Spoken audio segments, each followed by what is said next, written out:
Le président du conseil départemental, vous-même, Madame la préfète, et je salue d'abord, en vous remerciant, Monsieur le Président, cher François, de m'avoir invité, je salue cette démarche de débat, de réflexion, d'approfondissement que vous avez initiée, et je salue bien sûr, Madame la préfète, son implication.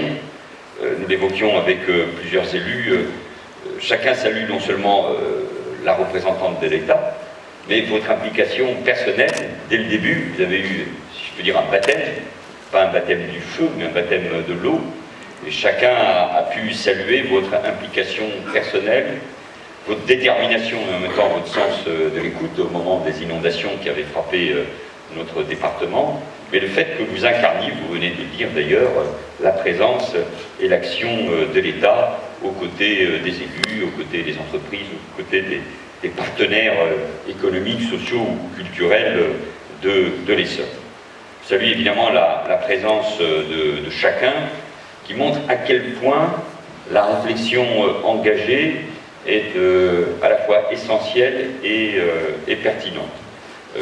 Monsieur le Président du Conseil départemental, vous renouez avec une tradition essonnienne, celle du Président Michel Berson, à qui nous avons rendu hommage il y a quelques semaines, qui consiste à faire de l'Essonne un territoire ambitieux, un territoire qui réfléchit à son avenir, qui n'évite pas d'évoquer les difficultés, mais qui aussi connaît les atouts sur lesquels nous devons nous appuyer.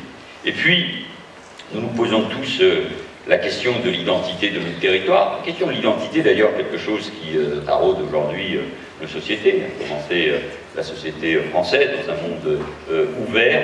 Chaque individu s'interroge sur sa place, mais chaque territoire aussi, bien évidemment. Donc c'est une question tout à fait essentielle. Et nous avons besoin d'un forum pour en débattre ensemble, et le conseil départemental nous donne cet espace, occupe cet espace, et au fond, c'est logique qu'ensemble nous débattions.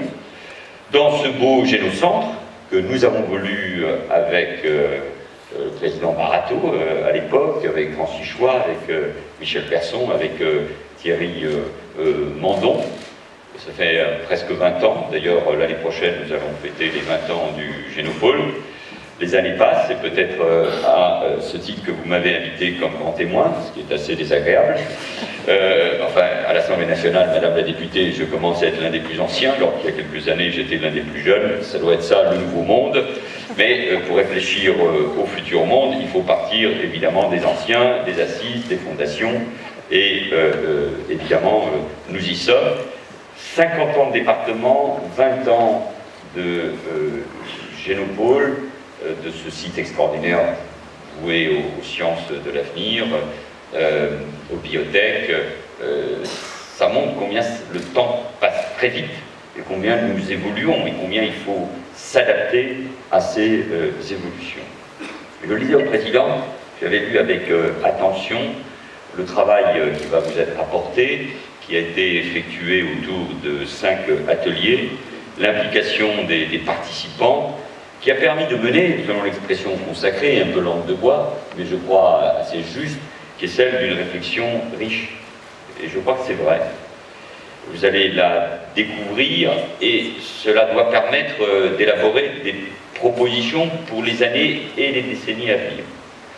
Le politique est confronté en permanence, mais c'est vrai aussi pour la représentante de l'État, au court terme, à l'urgence, aux échéances électorales, à l'impatience de tous les acteurs économiques et sociaux, mais d'abord des habitants, des Français, des Franciliens, des Essonniens. Et en même temps, il faut réapprendre le temps long, celui de la réflexion, des décisions stratégiques, qui, dans un autre monde, primait, mais qui permettait de construire. Quand on décide la construction des villes nouvelles, quand on décide de la création des nouveaux départements des l'Île-de-France, ce sont des décisions pas forcément très concertées, où Madame la Préfète, la démocratie participative, heureusement, n'anticipait pas ces décisions, ça faisait mal, et les traces de la construction de la ville nouvelle d'Évry sont là encore, et utilisées par certains pour empêcher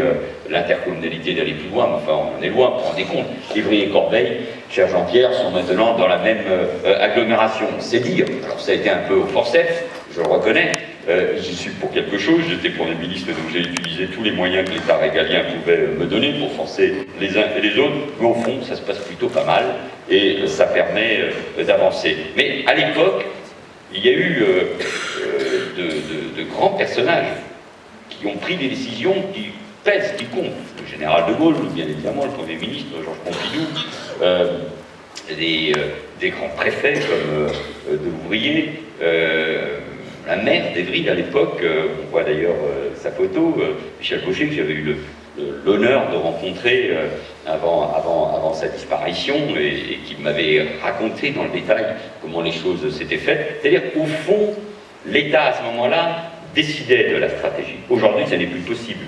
L'État doit toujours avoir une stratégie, mais il doit le faire dans un lien très étroit, très associé avec les collectivités territoriales. Et donc, cette démarche que vous initiez, elle est inédite, elle est nouvelle, elle répond à une demande, à un besoin des citoyens, de tous les acteurs du territoire, services publics, parce que je ne veux pas les oublier, collectivités, les structures associatives, entreprises, et je l'espère aussi partenaires sociaux, associations que nous devons soutenir, établissements scolaires, universitaires et de formation qui sont nombreux et bien représentés ici et qui, dans ce département, sont tout à fait essentiels. Et puis, ce qui me paraît intéressant, je vais revenir, c'est que, avant de se poser la question des institutions, de l'organisation, vous partiez du projet. Et il est essentiel que les collectivités locales, territoriales, portent donc une vision de long terme pour élaborer avec les citoyens les politiques publiques de demain et inventer une citoyenneté nouvelle, vaste défi, en phase avec les évolutions que nous vivons. Évidemment, je pense aux réseaux sociaux. Je pense aussi à la réflexion que porte l'un des parlementaires de l'Essonne, Cédric Villani, qu'il ne faut plus présenter, mais qui s'est vu confier une mission sur l'intelligence artificielle, et tout cela va énormément modifier, évidemment, un point qu'on ne peut pas imaginer, les modes de consommation, les relations entre les individus, les évolutions notamment dans le domaine de l'éducation. Et au fond, il s'agit de ne pas subir ces évolutions et être acteur, tous et toutes, des grandes décisions qui engagent l'avenir de notre territoire. Et c'est ainsi, je crois, qu'on peut définir la citoyenneté. Et toutes ces questions, vous êtes posées dans vos réflexions, dans vos ateliers. Comment habiter notre territoire aujourd'hui, demain? Comment vivre ensemble dans nos villes, dans nos quartiers, dans nos communes, dans nos territoires urbains et ruraux, puisque l'Essonne, c'est les deux. L'Essonne, au fond, c'est un petit bout de France, j'allais dire, avec ses fractures, ses contradictions, fractures territoriales, sociales, ethniques, numériques, éducatives. C'est un petit bout d'Europe aussi, parce que pas un territoire isolé, pas un territoire où la question de l'isolement se pose, mais au contraire, ce sont les grandes fractures de la métropole qui sont présentes avec des atouts, parce qu'il ne faut pas se plaindre.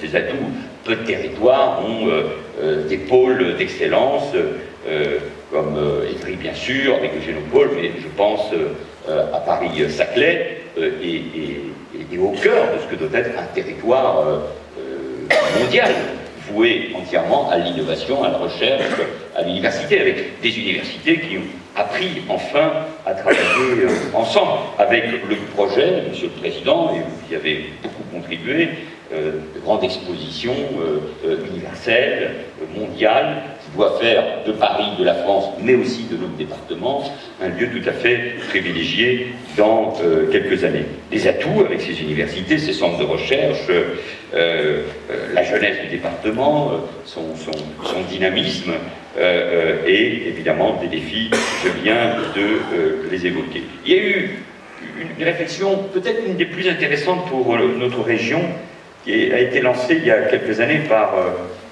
Nicolas Sarkozy quand il était président de la République, parce que cette réflexion, avec des urbanistes, des architectes, des penseurs, visait à ne pas poser la question institutionnelle, mais d'abord à réfléchir, je le soulignais. Elle a abouti au Paris des grands transports, avec ses problèmes, et elle a abouti, j'en étais l'un des acteurs, et je n'en suis pas satisfait, à une réflexion institutionnelle limitée. Et partons en effet d'abord de cette réflexion qui nous oblige à réfléchir, puisqu'on est dans le débat sur Paris, on attend, Madame la Préfète, l'engagement du gouvernement et notamment du président de la République, ce qui inquiète les uns et les autres. Mais posons-nous la question de l'appartenance du territoire ou au territoire, d'une citoyenneté et donc d'une identité commune qui se pose ici en Essonne et sur laquelle je veux insister, qui est celui de la Grande Couronne, plus que n'importe où ailleurs. Car nous sommes à la fois dans le bouillonnement économique et culturel de la capitale, tout en n'y étant pas complètement. Et comment ne pas subir cette situation et en tirer tous les profits? Ce qui pose, avec les nouvelles agglomérations, y compris quand elles sont à cheval sur deux départements, Essonne et Yvelines, Essonne et Seine-et-Marne, qui pose la question de l'avenir du département. C'est vrai en petite couronne, c'est vrai en grande couronne. Et cette question, elle est posée. Mais comment, en même temps, on maîtriserait alors, si le département n'existait pas, le développement de la grande couronne? Et ces questions, elles sont présentes. Et je comprends tout à fait ceux qui défendent le département, parce qu'aujourd'hui, on voit bien qu'il y a, et moi je le dénonce, par exemple dans le domaine des transports et des plans de circulation, un vrai égoïsme de Paris.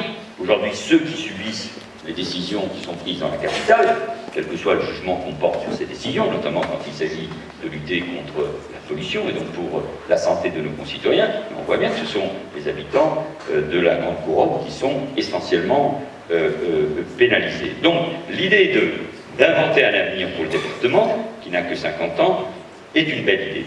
Et c'est la raison pour laquelle j'ai accepté votre invitation, Monsieur le Président, parce que cette réflexion me passionne. Inventer une citoyenneté essonnienne, alors